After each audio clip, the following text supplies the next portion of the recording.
Hola mis queridos amigos, el día de hoy vamos a hablar sobre el manejo de los residuos sólidos de establecimiento de salud. Así es, mis queridos amigos, así es que, Entonces, bienvenidos a tu canal Mundo Diógenes. bien mis queridos amigos, el día de hoy vamos a tratar un tema básicamente de la consulta de los amigos que ven el canal, porque ya hay 4 consultas en el correo sobre el manejo de los residuos sólidos de establecimiento de salud, principalmente de los puestos de salud que hay al interior del país. Así es que hoy día vamos a tocar ese tema. No es muy complicado, pero les quiero llevar a que ustedes también revisen la norma, ¿ya? Para el manejo de residuos de establecimiento de salud existe una norma que se llama Norma Técnica de Salud número 114 que emitió el MINSA en el año 2018. Así es que vamos primero a conocer qué nos dice la norma para poder entender cómo es que se manejan los residuos de establecimiento de salud. Si es que no estamos ya inmersos, por lo menos ya tener una noción de cómo se maneja. Así es que vamos con este tema. Para el manejo de los residuos de establecimiento de salud ya les había mencionado que existe la norma, ¿no? Y esta norma a los residuos de establecimiento de salud, a ver, vamos por este lado. ¿A qué lo llamamos establecimiento de salud? Para no, porque vamos a tocar mucho ese término. La llamamos establecimiento de salud a todas aquellas infraestructuras que se dedican a atender pacientes. ¿Cuáles son? Empezamos por lo más grande: los hospitales, las clínicas, los centros maternos, los centros de salud, los puestos de salud. A todos ellos lo llamamos establecimientos de salud o establecimiento de atención de salud. Y en el tema de residuos sólidos, para el manejo de estos residuos dentro de estos establecimientos, lo han clasificado en 3 clases. Uno que es los residuos de clase A, que serían los residuos biocontaminados; los residuos de clase B, que serían los residuos especiales; y los de clase C, que serían los residuos comunes. Pero aquí lo llamamos residuos biocontaminados. La norma también nos detalla, ¿no? Nos dice, van a ser todos aquellos residuos de atención de pacientes, es decir, que resultó que tuvo como resultado la atención de un paciente, por ejemplo, una gasa, un bajalengua, una jeringa, ¿no? Todo estos son resultado de la atención del paciente. También biológico, ¿no? Lo que se toman las muestras para analizar diferentes tipos, ¿no? Para analizar heces, orina, sangre, ¿no? Todos estos son los biológicos. Luego tenemos las bolsas que contienen sangre o resto de sangre o hemoderivados, nos dicen, ¿no? Todas aquellas bolsas que han tenido sustancias que salieron del cuerpo humano. Luego tenemos los residuos quirúrgicos, ¿no? Lo que utilizan el personal de salud. Y los restos anatomopatológicos, es decir, a veces se extirpan tumores, también se mutan pues dedos, brazos, piernas, ¿no? Entonces todo eso son anatomopatológicos.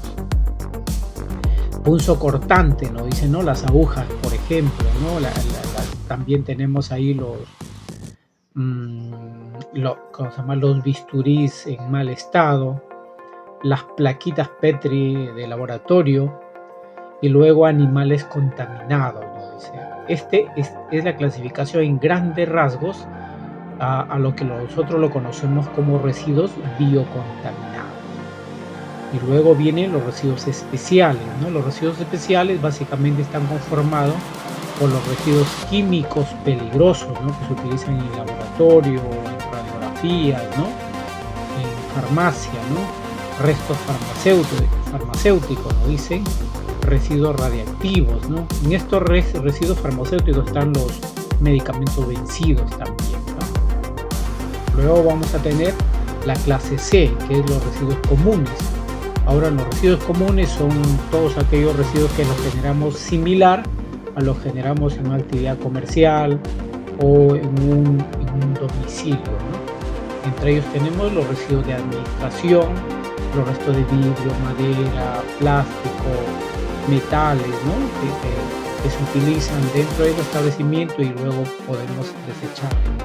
Luego tenemos restos de preparación de alimentos, ¿no? En muchos de los establecimientos se preparan alimentos para el paciente, para el personal. Y estos residuos de alimentos, ojo con esto, se refiere a los residuos que no es que es sobrante del paciente, sino es que restos de la preparación, de la cocina. A eso se refiere, ¿no? Resto de preparación de alimentos. Ahora, ¿cómo deben manejarse los residuos?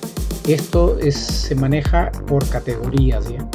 Es decir, no es lo mismo manejar los residuos en un puesto de salud que en un hospital. En un hospital habría mucho más complejidad, residuos mucho más contaminados que en un puesto de salud, por ejemplo. Entonces, esto está distribuido básicamente en dos tipos de categorías. En los establecimientos de salud de categoría 2, que son los desde maternos hacia arriba, hacia las grandes infraestructuras, grandes hospitales, y lo otro hacia abajo, que es la categoría 1, que sería todos los centros y puestos de salud. En la categoría 2, que son de grandes establecimientos, dice estos deben contar con un comité de gestión de residuos sólidos, es decir, esto no es manejado por una persona, tiene que tener un comité que tiene que resolver cómo se va a manejar los residuos sólidos, cómo establecer las normas internas dentro del establecimiento de salud. Mientras que en los establecimientos pequeños, que son los de categoría 1, estos deben contar solamente con un responsable de la gestión de residuos sólidos. Es decir, tiene que haber un responsable, es decir, el que va a asumir ante cualquier circunstancia, digamos, negativa, la sanción, por ejemplo, ¿no? Y hacerse cargo de todo. Ahora, los establecimientos de salud están considerados como generadores de residuos sólidos y todo generador tiene responsabilidades. ¿Estamos? ¿Y cuáles son esas responsabilidades? Entre dos muy conocidas es declarar anualmente qué los hicieron con los residuos sólidos, cómo los manejaron, y luego manejar el manifiesto, ¿no? Hay que suscribir manifiestos para que se vayan al relleno de seguridad o planta de tratamiento. Ahora, los de la categoría 2 deben elaborar un diagnóstico basal y este se renueva cada 5 años. Estamos hablando de los grandes establecimientos. A su vez, estos también tienen que hacer su plan de minimización y manejo de residuos sólidos, ¿no? Esto también lo tienen que renovar cada 5 años, ¿no? Lo tienen que hacer los de la categoría 2, de grandes establecimientos.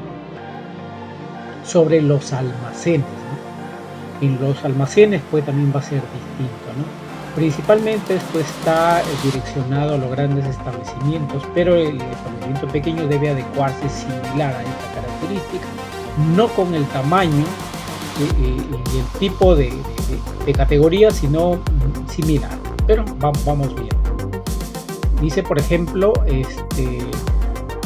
todos los establecimientos grandes, sobre todo, deben tener 3 tipos de almacén. Un almacén primario, que sería donde se genera el residuo sólido, luego un almacén intermedio, donde se va descargando estos residuos, y un almacén central, o almacén, digamos, final dentro del establecimiento. Ahora, el tamaño de los contenedores para manejar estos residuos es variable, ¿no? Por ejemplo, acá dice, la norma dice, en el almacén primario tiene que ser variable, ¿no? De acuerdo a la cantidad de residuos que se va generando, ¿no? Para eso tiene que hacer su caracterización y ahí van viendo de qué tamaño se va a requerir el contenedor para el almacén primario. Similar para el almacén intermedio. El almacén intermedio sí tiene una norma, ¿no? Dice, tiene que ser de 150 litros a más, es decir, no puede ser menos de 150 litros. Y en el almacén central tiene que ser de 180 litros a más, es decir, estamos hablando ya prácticamente de cilindros, ¿no? de ese nivel. Ahora, sobre las bolsas, ¿no? Las bolsas también no es cualquier bolsa para almacenar los residuos. Tienen que tener especialmente un espesor especial. Entonces dice acá, por ejemplo, para el almacén primario, no debe ser menor a 2 milímetros de espesor. En el almacén intermedio y en el almacén central dice no debe ser menor a 5 milímetros de espesor. Tiene que ser bolsas más resistentes, porque acá ya llevan cantidad de residuos y se puede romper y puede contaminar todo un entorno o principalmente al operador que maneja estos residuos. Sobre el color de las bolsas, aquí se ha dado 3 colores de bolsas. El color rojo está determinado para los residuos biocontaminados, el color amarillo para los residuos especiales y el color negro para los residuos comunes. Entonces es diferente como los residuos de actividades industriales. Aquí solo se maneja 3 colores. Ahora, es necesario que en las bolsas tengan rótulos, no necesariamente, porque se supone que el personal ya es concientizado, ya es capacitado de qué tipo de residuos van a qué tipo de color de bolsa. Por lo tanto, no es necesario que tenga rótulos. Basta que haya el color rojo, ya sabemos que son biocontaminados. Basta que haya este color amarillo, ya sabemos que son residuos especiales. Así es, mis queridos amigos. Ahora viene el almacén. Sobre todo se preocupa por el almacén central, ¿no? Por ejemplo, en los puestos de salud o centros de salud que no manejan estos 3 tipos de almacenes, sí tiene que manejar el almacén central. Entonces para eso se requiere una característica especial. ¿De qué tamaño tiene que ser? Eso va dependiendo de la cantidad de residuos que pueden manejarlo, hasta un tiempo de 72 horas como máximo. Es decir, si ustedes en 72 horas pueden almacenar, por decir, 10 cilindros, entonces el tamaño del almacén será para albergar esos 10 cilindros, más su espacio de tránsito, ¿no? Para poder limpiar. Entonces, pero si nos dice que tiene que ser una infraestructura sólida, es decir, tiene que ser de fácil lavado y también ventilado. Es decir, no puede ser un cuarto totalmente cerrado y hermético, ¿no? Porque tiene que ventilarse. Entonces, puede ser una infraestructura de material noble, con paredes y pisos de cerámico, revestido y con ventanas con mallas para que pueda ventilarse. Ahora también esto tiene que tener un contenedor de lixiviado, porque a veces las bolsas, los contenedores también sufren accidentes y se van derramando lixiviado. Entonces este almacén de alguna manera debe tener un contenedor de lixiviado para luego tratarlo y así pasarlo al colector público. Ahora, luego tenemos el destino final, ¿no? El destino final indudablemente va a 2 lugares, ¿no? Tiene que ir a un relleno de seguridad donde se va a confinar definitivamente los residuos, o como también puede ir a una planta de tratamiento de residuos hospitalarios o llamado residuos de establecimiento de salud. Estas plantas pueden ser también de 2 tipos o más también, ¿no? Pero hasta ahora lo que más se maneja, por lo menos aquí en Perú, son 2, ¿no? Las plantas de tratamiento por el método de autoclavado y las plantas de tratamiento por el método de incineración. ¿Qué cosa es por el método de autoclavado? Es decir, se utiliza autoclaves que son unos equipos herméticos que se maneja a través de temperaturas altas y también presiones altas, de tal manera que desde ese punto de vista se asegura de que muere cualquier tipo de germen o microorganismo patógeno dentro del residuo. Y luego se puede triturar y ya se va con un residuo común, ya porque ya fue tratado. En caso de la incineración, lo que es incinerarse, ¿no? Convertirse en ceniza. Eso tiene que ir a una planta de incineración. Ojo, que es diferente a los crematorios. Por eso también me hicieron la consulta. es diferente, ¿no? Un crematorio es para cremar cadáveres. El incinerador para residuos sólidos es un incinerador para residuos sólidos. Son diferentes. Hay que entenderlo esto. Ahora, el manejo en los puestos de salud, que esto es, digamos, el gran problema que tienen los puestos de salud al interior del país. Sabemos que muchos de ellos están a grandes distancias de las ciudades, a grandes distancias de relleno de seguridad o de planta de tratamiento. Entonces, ¿y ahora qué hago? Dice el trabajador del establecimiento de salud. Entonces aquí tenemos, ¿no? Los biocontaminados deben ser tratados porque tienen que esperar más de 72 horas. ¿Sí? Porque el tiempo que va y viene los camiones, porque los residuos de establecimiento de salud tienen que ir sí o sí a estas plantas o relleno de seguridad. No es que yo tengo un residuo biocontaminado y lo voy a llevar a un relleno sanitario común o un botadero. No se puede. Lo que sí se tiene que hacer es tener un tratamiento interno. ¿Cómo es el tratamiento interno? Por lo general y de manera muy doméstica se hace a través de utilizando el hipoclorito de sodio. Se disuelve, el clorito de sodio viene sólido, se disuelve en agua, a manera de lejía, y luego se agrega en las bolsas donde se va agregando estos residuos biocontaminados. Y luego, una vez que primero se echa en la bolsa, luego se echa el residuo, y luego nuevamente hay que agregarle y hay que sellarle herméticamente. De esa manera estamos bajando la carga contaminante que pueda tener este residuo y así esperar mucho más tiempo para que venga el camión a llevarse los residuos biocontaminados y especiales. Los residuos comunes tiene que llevárselos el camión de la basura. Ahora, pero ¿quién se lo lleva estos residuos biocontaminados y especiales? Indudablemente estos tienen que ser transportado, recolectado y transportado por una empresa operadora de residuos sólidos. En este canal nos hemos centrado un poco en ese tema, así es que ahí está el tema de ese negocio de recolección y transporte de residuos de establecimiento de salud. Este tipo de empresas tienen que tener un vehículo exclusivo para este tipo de residuos. No es que tengan un vehículo y puedan usar con ese vehículo también recargar residuos comunes o cargar otro tipo de cosas. No se puede. Ese vehículo es exclusivo para este tipo de residuos de establecimiento de salud, denominados los biocontaminados y los especiales. Ahora, los punzocortantes, ¿no? Las agujas, ¿no? Las agujas tienen que ser almacenados en galoneras, esas galoneras gruesas, ¿no? O en todo caso solicitar a sus entidades superiores que les abastezcan de un destructor de aguja, porque hay destructores, ¿no? que son una especie de lima, de esmeril, que cuando uno lo va agregando y lo va comiendo y lo convierte totalmente en restos de metal, ¿no? Ahora,